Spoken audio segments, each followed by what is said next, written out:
Olá, olá, olá! Sejam todos bem-vindos a mais uma entrevista do site agazeta.net. É sempre um grande prazer ter você aqui conosco. Não esquece de acompanhar o site agazeta.net. Nós estamos no YouTube, no Facebook e também no Instagram. Toda semana você vê aqui uma nova entrevista. Hoje nós vamos conversar com o médico urologista Héctor Andrade.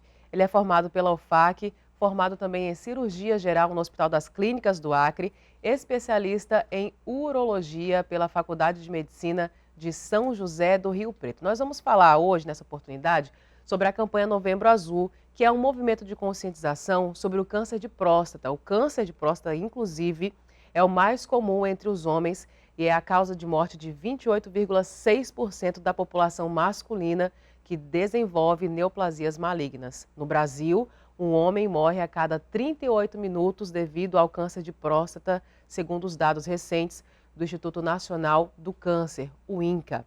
Seja bem-vindo, doutor Héctor.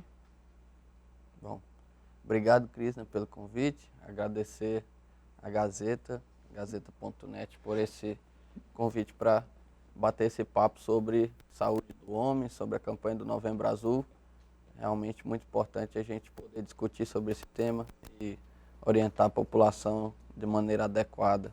Doutor Héctor, vamos iniciar já a nossa conversa, falando sobre essa questão da campanha do Novembro Azul. Na sua opinião, quais são os objetivos primordiais que essa campanha ela tem desenvolvido? Bom, a campanha do Novembro Azul ela foi encabeçada no Brasil pela Sociedade Brasileira de Urologia no início dos anos 2000 e ela tem por objetivo realmente esclarecer e aumentar o número de rastreamento para câncer de próstata e aumentar o número de diagnóstico precoce do câncer de próstata, que é quando a gente pode alcançar as melhores taxas de cura para esse tipo de neoplasia, quando a gente faz um diagnóstico precoce. Então, muito importante a campanha do Novembro Azul, conscientizar a população masculina. Acho que o homem acaba indo muito no consultório, no ambulatório, no serviço público ou privado. No Novembro Azul, a gente acaba, às vezes, até diagnosticando outras coisas que não estão relacionadas a câncer de próstata. Então, realmente, é uma campanha não só de rastreamento do câncer de próstata, mas é uma campanha voltada realmente para a saúde do homem. Então, o senhor acredita que essa campanha ela tem se mostrado efetiva na questão de fazer um homem procurar um médico? Sim, com certeza, Crisna. Olha, o homem ele se preocupa mais com essa questão do câncer de próstata e nas últimas décadas tem se preocupado cada vez mais. Acho que antigamente existia um tabu, um preconceito grande em relação ao rastreamento para câncer de próstata, da maneira como ele é feito, mas acho que esse preconceito, esse machismo, ele tem sido desconstruído ao longo dessas últimas décadas e a gente tem visto isso na prática. No consultório, basicamente eu não tenho pacientes que se recusam a fazer o exame para rastreamento de câncer de próstata, né? Todas as pessoas que procuram a gente, elas são esclarecidas, algumas têm algumas dúvidas e a gente acaba tirando no momento da consulta e realmente tem sido proveitoso para a população masculina fazer diagnóstico precoce de câncer de próstata, mas também fazer rastreio de outras entidades nosológicas que a gente acaba fazendo diagnóstico e quando não é da nossa especialidade a gente encaminha para outro colega, né, para que faça um acompanhamento adequado de algum eventual diagnóstico que a gente faça nesse momento. Doutor Héctor, falando agora de maneira mais clínica, o que é a próstata? Bom, a próstata é um órgão, uma glândula, né, localizada na pelve masculina, né, aqui na bacia, logo abaixo da bexiga, né, que ela tem por função, basicamente, produzir o líquido prostático, né. Esse líquido prostático ele tem algumas proteínas que compõem o líquido seminal, né, do volume ejaculatório. Essa basicamente é a função da próstata. E quando um homem já procura, procura já um profissional dessa área, ele já chega no seu consultório já com queixas graves ou ele chega apenas com algumas dúvidas? A gente tem vários perfis de paciente, né? A gente tem desde o paciente que realmente é assintomático e procura a gente para poder fazer um rastreamento, mesmo sem sintoma algum. E a gente tem, infelizmente, os pacientes que chegam com casos avançados, desde pacientes que chegam com pequenos sintomas, um pouquinho de dificuldade para urinar, um sangramento pequeno na urina, até pacientes que chegam, infelizmente, com estágio avançado da doença, em cadeira de roda, em maca, né, com metástase óssea, né? Então, por isso é tão importante a gente fazer o diagnóstico precoce.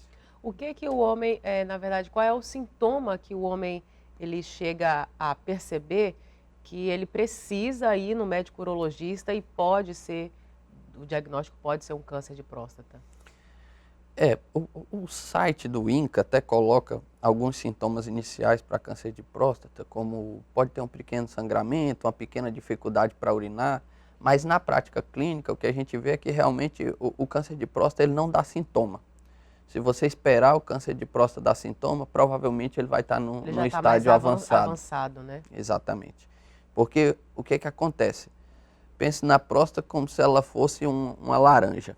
O câncer de próstata, ele dá como se fosse na casca da laranja, na parte externa da próstata. Geralmente o que dá sintoma, principalmente sintoma miccional, sintoma urinário, ou seja, dificuldade de urinar, o esforço para urinar, o jato da urina fraco, levantar muito no banheiro à noite para urinar. Então, o que dá esses sintomas é o crescimento da próstata, que é a doença benigna da próstata. A gente chama de hiperplasia benigna da próstata, que é bem mais comum do que o câncer de próstata. Ainda bem que é bem mais comum que o câncer de próstata. Essa doença costuma ser uma doença bem mais sintomática do que o tumor de próstata. Ou seja, para realmente a gente gravar, o câncer de próstata não dá sintoma. É por isso que é proposto um rastreamento para câncer de próstata, né, de acordo com a idade do paciente, os fatores de risco que ele tem para desenvolver a doença. Geralmente, qual é a idade dos pacientes que são acometidos pelo câncer? Olha, 3/4 do câncer de próstata, né, 75% dos pacientes, quando eles são acometidos, eles já têm mais de 65 anos de idade, né? Em compensação, os tumores mais agressivos, eles acontecem em pacientes mais jovens. Então, por isso que é importante o paciente começar o rastreamento mais cedo, na idade correta. Porque existe... Qual seria essa idade, doutor Ettore? Então, a Sociedade Brasileira de Urologia recomenda que homens negros, a partir dos 45 anos de idade, façam rastreamento para câncer de próstata com o PSA e o exame digital da próstata, que é o exame do toque. E também pacientes que têm histórico familiar de câncer de próstata, principalmente quem tem pai ou irmão que teve câncer de próstata. Ou seja, negros e pacientes com histórico familiar, começar o rastreamento a partir dos 45 anos de idade. E a partir dos 50, os demais homens. Uhum. O senhor falou, no caso do grau de parentesco, somente parentes próximos ao homem ou primos, tios, também precisa ter uma atenção redobrada? Cientificamente, só parentes próximos, principalmente pai e irmão. É claro que a gente tem algumas alterações, algumas doenças genéticas que são familiares, mas são muito raras, que aí a gente teria que ter uma preocupação com toda a família. Mas são mutações raras de genes, de DNA, genes que a gente chama BRCA1 e 2. Nesses pacientes a gente tem que ter um rastreamento mais precoce e realmente rastrear de maneira mais horizontal a família. Ou seja, doutor Ettore, câncer, qualquer homem pode ter câncer, mas o grupo de risco considerado que precisa ter uma atenção melhor são homens que já estão acima dos 60 anos, né? Negros... Acima dos 45, né? Acima dos 45. Para todos os homens acima dos 50. Fez 50 anos, tem que ir no urologista. Tem que ir no médico. Isso. E para pacientes que têm histórico familiar ou é negro, a partir dos 45 anos. Uhum. Doutor, o rastreamento do câncer, os exames, o senhor falou que nós temos o exame de PSA e também o exame de toque, né? Eles são feitos em conjunto ou eu posso utilizar um ou outro? Bem, na verdade, é cientificamente provado que esses exames feitos conjuntamente, eles aumentam a probabilidade de eu fazer um diagnóstico do câncer de próstata de maneira precoce, né? Ou seja, eu tenho mais certeza de fazer o diagnóstico correto. Exatamente, porque existem alguns tumores que não alteram o PSA, né? Que é o antígeno prostático específico, né? O PSA, ele é uma proteína produzida quase que exclusivamente na próstata, né? Então, para você ter uma ideia, uma célula, proporcionalmente falando, uma célula normal de próstata produz X de PSA. Uma célula cancerígena de câncer de próstata, ela produz 20 vezes mais PSA do que uma célula normal. Então, por isso que o PSA aumenta tanto nos casos de câncer de próstata. E quanto mais agressivo é o câncer de próstata, mais o PSA aumenta, né? Então, para pacientes, a gente considera para pacientes que têm um PSA de até 10, geralmente esses pacientes têm um tumor de baixo risco.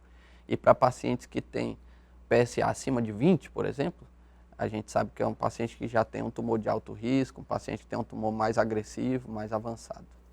Doutor, com relação ao tratamento, doutor Ettore, nós temos indicação cirúrgica, medicamento, como é que funciona? Isso, as modalidades de tratamento são várias, né? Só voltando um pouquinho na parte que eu não falei especificamente do exame digital da próstata, que é o exame do toque retal, né? Que os homens têm um pouco de medo, né? Mas quando eles chegam no consultório e a gente explica tudo como é que é, né? Tem muitos homens que não sabem nem como que é feito o exame digital da próstata. Chega no consultório, eu falo assim, doutor, mas o senhor vai pedir o exame do toque, né? Eu falo, não, Eu a vou gente vai realizar. fazer o exame do toque, né? Então, o exame do exame digital da próstata nada mais é do que um exame físico, né? É como o paciente vai no consultório, a gente palpa a barriga, a gente ouve o coração, né? Então, o exame do toque também faz parte do exame físico do paciente, né? É um exame muito simples, é um exame É indolor, rápido. é muito rápido, em torno de 5 segundos a gente faz o exame do toque, a gente consegue, é muito importante a gente fazer o exame do toque, ele é rápido, indolor, e a gente consegue muita informação clínica nesse exame. Como a gente palpa toda a superfície da próstata, a gente consegue saber se tem algum nódulo, se tem algum caroço na próstata que seja suspeito de câncer. Como eu falei anteriormente, tem vezes que o PSA não está alterado. O paciente tem única e exclusivamente um nódulo palpável no exame do toque. E só o nódulo, só o PSA alterado, via de regra ele não indica biópsia, mas só o nódulo palpável no exame do toque já indica biópsia. Então, é indissociável uma coisa da outra, mas é até mais importante fazer o exame digital da próstata, né? Tem coisas, a gente vê muita moda, vamos dizer assim, né? Por exemplo, o paciente já chega com uma receita de bolo. Fala, não, doutor, mas vamos pedir o PSA e o ultrassom, né? E aí a gente tem que explicar que o ultrassom, ele é muito falho, um exame de imagem muito falho para detectar câncer de próstata. É um exame muito válido para a gente detectar várias outras coisas. Por exemplo, o crescimento da próstata, né? Saber se o paciente urina bem. Mas ele não é um exame válido para a gente fazer diagnóstico de câncer de próstata. Ele não consegue ver o nódulo, ele não consegue ver o tumor. Não substitui Não o exame do substitui, toque. não substitui o exame do toque de maneira alguma. E, doutor, quem já teve câncer de próstata, fez o tratamento correto, continua sendo acompanhado pelo médico, existe uma chance do câncer retornar? Existe sim. Depois que a gente faz o tratamento, né, falando um pouquinho do tratamento que você me perguntou, as modalidades de tratamento para câncer de próstata, elas são com intenção, pode ter intenção curativa ou pode ter intenção paliativa. Depende muito do estadio que a gente pega esse tumor, né, que a gente faz esse diagnóstico. Então, tumores que estão restritos à próstata, tumores localizados, a gente pode fazer cirurgia com intenção curativa, uma cirurgia que retira a próstata toda, né, que é a próstatavesiculectomia radical. Essa cirurgia ela pode ser feita de maneira aberta, né? Barriga aberta mesmo, convencional. Ela pode ser feita por videolaparoscopia, que é aquela cirurgia que a gente faz só os buraquinhos na barriga, retira a próstata. É uma cirurgia que a recuperação é mais rápida, né, do que a cirurgia aberta, convencional. E a gente tem também a cirurgia robótica, né, a laparoscopia assistida por robô, que é o mais moderno, que a gente tem de mais moderno no mercado hoje em dia, que é uma cirurgia que o paciente recupera muito rápido também, mas que a gente não tem disponível em todo lugar, ou seja, só nos grandes centros realmente que a gente tem robótica. Agora, o mais importante, do ponto de vista prático, né, a única coisa que a gente tem de mudança para essas técnicas, várias modalidades cirúrgicas que a gente tem, é o jeito de fazer, basicamente. Então, do ponto de vista de cura da doença, todas as técnicas elas são iguais, elas se equivalem. Então, se você fizer cirurgia aberta, se você fizer videolaparoscopia, se você fizer robótica, a sua chance de ficar curada é igual. A única coisa que é um pouco melhor na robótica e na laparoscópica é realmente o tempo de recuperação pós-operatório. Então, que faz muita diferença para o paciente. Sim, sim. Na cirurgia minimamente invasiva, o paciente volta mais cedo às atividades laborais, né? Fica menos tempo acamado depois da cirurgia, né? Uma recuperação realmente mais rápida, né? Mas do ponto de vista de cura do câncer, as técnicas são iguais. Outra modalidade de tratamento é a radioterapia. A radioterapia, ela tem um índice de cura igual o da cirurgia, então cura da mesma forma, mas ela geralmente a gente reserva a radioterapia, é claro que é uma escolha nossa e do paciente, não é uma escolha compartilhada do urologista e do paciente, mas a radioterapia geralmente a gente reserva para o paciente que ele não tem um performance status tão bom para a cirurgia, ele tem muita comorbidade, um paciente que já, por exemplo, já tem comorbidades cardíacas, é um paciente cardíaco, já colocou stent, já infartou, já teve um AVC isquêmico, né? É um paciente que tem muitas comorbidades, que tem uma chance maior de complicação cirúrgica e geralmente esse a gente encaminha para a rádio. Ou se o paciente, às vezes, tem medo da cirurgia também, fala, doutor, não quero operar, né? Vou fazer radioterapia. Né? Então, a gente respeita também muito a vontade do paciente. E depois da cirurgia ou da radioterapia, a gente faz esse acompanhamento da taxa de cura, assim, pelo PSA, saber se o paciente mantém critério de cura ou não. Exames a cada 6 meses, 1 ano? Aí depende muito de quanto tempo faz que ele operou ou que ele fez rádio, né? Inicialmente, geralmente o paciente operou, ele volta comigo no pós-operatório imediato várias vezes, e aí o primeiro retorno em 3 meses, nesse primeiro ano a gente acompanha o PSA de 3 em 3 meses, né? Pós-radioterapia também, da mesma forma, né? Então no primeiro ano de 3 em 3 meses, no segundo ano a gente espaça um pouquinho para 4 meses, no terceiro ano já de 6 em 6 meses, mas depende muito da característica individual de cada caso. Eu tenho pacientes que têm tumores menos agressivos, porque quando a gente tira o câncer, a próstata toda a gente manda ela para biópsia, né? Ou quando vai fazer radioterapia, a gente tem uma biópsia pré-radioterapia também, e pré-cirurgia também. Então, de acordo com o grau histológico que o patologista vê lá no microscópio, diz, não, esse tumor é um tumor pouco agressivo. Então, a gente já faz um acompanhamento um pouquinho mais alargado. Esse tumor é um tumor mais agressivo, a gente acompanha mais de perto porque esse tumor pode voltar, ele pode recidivar, mas... Cada caso é um caso, como diz, né? Cada caso é um caso. Doutor Héctor, nós estamos já concluindo a nossa entrevista. Eu queria lhe convidar para que o senhor conversasse diretamente com os homens que estão acompanhando essa nossa entrevista, para mostrar para eles a necessidade, a importância, né, de nesse Novembro Azul, não só no Novembro Azul, mas sempre procurar um médico. O senhor pode fazer esse apelo para os homens acrianos? É isso aí. É muito importante a gente falar, né, realmente para a população que essa campanha do Novembro Azul é uma campanha imprescindível. Como a Crisna falou, a gente tem cerca de 70 mil novos casos de câncer de próstata, né, a cada ano, né, no Brasil. É o câncer sólido mais comum, se a gente excetuar o câncer de pele não melanoma, o câncer de próstata é o tumor mais comum entre os homens. Então, a cada dia, 50 homens morrem de câncer de próstata no Brasil, né?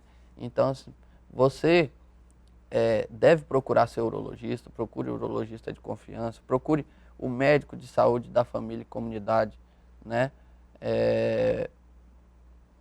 Na unidade básica de saúde. Se existir alguma alteração nos seus exames, ele vai certamente te referenciar para a rede terciária, né?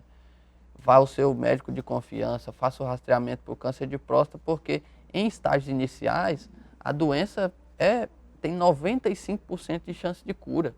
Então é uma doença que a gente tem uma taxa de cura muito grande, ainda bem, né? Mas para isso a gente tem que ter diagnóstico precoce.